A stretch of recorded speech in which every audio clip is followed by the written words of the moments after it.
waxaan kula talinayaa hooyooyinka Soomaaliyeed kow fadlan daryeela gabdhihiina sidaa jeclaan lahaydeen in adinka linkaga taxadaro la idina daryeelo haddii adiga lagu soo boobsiiyey aadan helin daryeel waalid oo aad u fiican taxadar gaarana lagu soo sameeyay fadlan qofka ka arsan lahayd ma ahan gabadhaada sababta aan midaas u leeyahay waxay tahay waxaan aragnaa hooyooyin badan oo Soomaaliyeed kuwaas oo markaad ka wacyi geliso gudniinka fircooniga oo aad tiraahdo gabadhaada caadada dhalmada iyo xaaladaha kale oo fara badan ayay dib ugu geysataa gudniinka fircooniga ee fadlan iska dhaaf waxay ku leedahay anigaba waa la soo guday waa la soo jarjaray waa la soo toltolay xanuunkii gudniinka fircooniga oo lahaa iyo dhibaatooyinka ka dambeeyay dhanna waan soo maray weynay markeeda soo aragtaa una soo adkaysataa sida anigu ugu soo adkaystay haddaba meeshas markaa fiirisid waxaa kaaga muuqda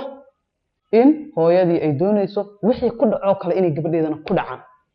taasina ma ahan wax wanaagsan haddii hooyada xanuun ku dhacay ma ahan in